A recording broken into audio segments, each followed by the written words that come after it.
খবর নেন এবং বিভিন্নভাবে উদাহরণ দেওয়া হচ্ছে কামদুনির কথা, নির্ভয়ার কথা, আশিফার কথা, কিন্তু সবচেয়ে বড় কথা এই সঠিক বিচার দেবেন, যাতে দিতে বাধ্য হন, যাতে তারা বিচারটা ঠিকঠাকভাবে করতে পারেন, যারা তাদের নৃশংস অত্যাচারের জন্য যারা অপরাধী তাদের একটা দৃষ্টান্তমূলক শাস্তি দেন, শাস্তির ব্যবস্থা করেন। সেই জন্যই আমরা রোজ পথে নামবো, আজ নামবো, কাল নামবো, পরশু নামবো, 10 জন, 20 জন, 50 জন, 100 জন প্রতিদিন আমরা নামবো, কারণ আমাদের বিচার চাই।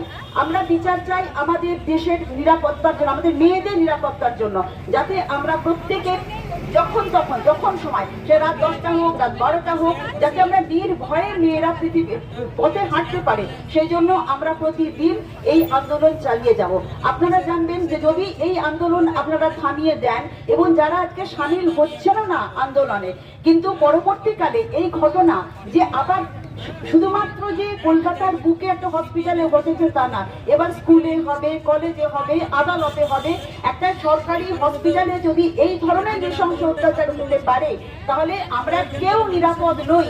আমরা রাস্তাঘাটে চলতে গেলে একটা স্কুলের মেয়ে হবে, স্কুলের শিক্ষিকা হবে, অধ্যাপিকা হবেন, প্রত্যেকে আমরা কেউ নিরাপদ নয়। কারণ আজকে যারা এই নৃশংস হত্যাটা করলো, শুধুমাত্র তো তাকে ধর্ষণ করা হয়েছে এমন ব্যাপারটা নয়, ব্যাপারটা এইটাই যে তাকে নৃশংসভাবে তার উপর রীতিমতো পাশবিক নির্যাতন করে তারপরে তাকে মৃত্যুর দিকে ঠেলে দেওয়া হয়েছে। এই ধরনের নজির পৃথিবীতে নেই।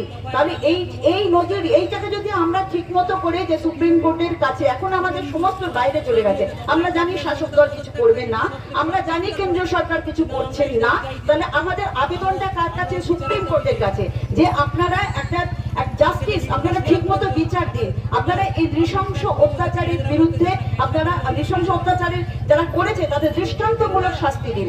যদি এটা আপনারা না দিতে পারেন, তাহলে এই পশ্চিমবাংলার প্রত্যেকটা মেয়ে পথে পথে হাঁটবে তাদের বিচার চাইবার জন্য। সুতরাং আজকে 1 জন হোক, 2 জন হোক, 10 জন হোক, 20 জন হোক, প্রত্যেকে দলে দলে সামিল হওয়া প্রয়োজন। হয়তো হতে পারে যে আজকে আপনারা কি কর্মসূচি করছেন? আজকে আমরা এখানে মিছিল করছি মামুনপাড়া মোড় থেকে চকদিঘি রোড অবধি।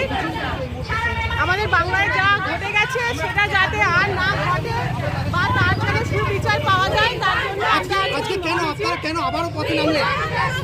আমাদের আবার পথে নামতে হয়েছে এই জন্য যে এখনো পর্যন্ত এতদিন হয়ে যাওয়া সত্ত্বেও আমরা এখনো পর্যন্ত কোনো সুবিচার পাইনি, কারোর কাছ থেকে কোনো প্রত্যাশা পাইনি। সেই জন্য আমাদের বাধ্য হচ্ছি বিচার যাতে পাই, তার জন্য পথে নামতে, যাতে এই ঘটনার পুনরাবৃত্তি না হয়। যারা এখনো পর্যন্ত, যে শয়তানগুলো এখনো পর্যন্ত ঘুরে বেড়াচ্ছে উন্মুক্ত অবস্থায়, তারা যেন আমাদের ঘরে মা বোনেদের আর কোনো অসম্মানজনক ঘটনা ঘটাতে না পারে তাদের সাথে।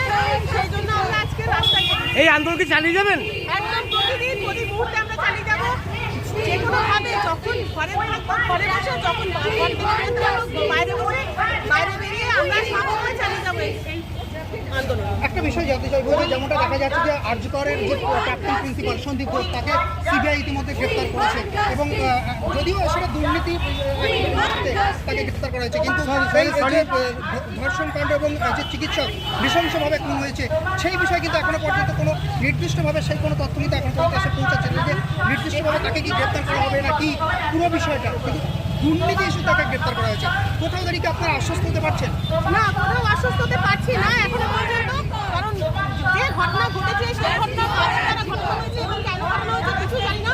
আর তাছাড়া এরকম একটা ঘটনা ঘটানো হবেই বা কেন, সেটাই হচ্ছে সবচেয়ে বড় প্রশ্ন। আমরা যারা ঘুরে বেরোচ্ছি তাদের নিরাপত্তার ব্যাপারটাকে পুরোপুরি তোয়াক্কা না করে সেখানে কেন এত বড় একটা ঘটনা ঘটবে এবং সেখানে সবাই এরকম মুখ থেকে কেন হবে, সেটাই একটা বড় প্রশ্ন দাঁড়িয়েছে। ইতিমধ্যে গতকাল দেখা যাচ্ছে বিধানসভায় বিশেষ অধিবেশনে সেখানে নারী সুরক্ষার জন্য বিশেষ বসা হচ্ছে। কোথাও দাঁড়িয়ে কি আশ্বস্ত হচ্ছেন যে এই বিলের পরিপ্রেক্ষিতে আপনারা নিরাপত্তা নিশ্চিত হবে বলে মনে করছেন? নিরাপত্তা নিশ্চিত করতে পারে বলতে পারেন, যদি আমাদের মানসিকতা ঠিক থাকে, আমাদের পরিবেশ যদি ঠিক না থাকে, আমরা যদি সব দিক থেকে সবার কাছে সাপোর্ট না পাই, তাহলে নিরাপদ থাকতে পারি বলতে পারি একটা বিরোধী মাত্র। আজকে কোথা থেকে কোথায় করছেন আপনারা এই কর্মসূচি? এটা বামুনপাড়া মোড় থেকে হচ্ছে। আপনার নাম? আমার নাম সুস্মিতা দাস। একেবারেই আমরা ওখানে আর কি কর্মসূচি হবে? এখানে মিছিল শেষ হয়ে যাওয়ার পর সেরকম কিছু নেই এখনো পর্যন্ত। ধন্যবাদ।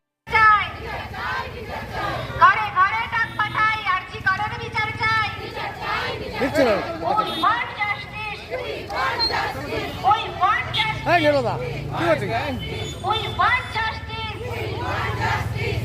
We want justice. We want justice. We want justice. We want justice. We want justice. We want justice. We want করছে খালি justice. দেখো করে বাড়ছে খালি ঘরে ঘরে ডাক পাঠাই আরজি করে বিচার চাই করে বাড়ছে খালি দেখো ঘরে ঘরে আরজি করে বিচার চাই বিচার চাই বিচার চাই ঘরে ঘরে ডাক পাঠাই আরজি করে বিচার চাই We want justice. We want justice. We want justice. We want justice. We want justice. We want justice. We want justice. সঙ্গে মানববন্ধনে যুক্ত হন।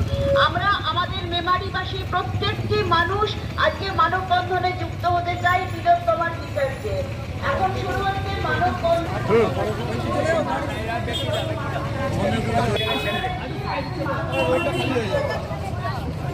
গাড়ি ছেড়ে দেবো We want justice. We want justice. We চাই বিচার চাই বিচার চাই বিচার চাই বিচার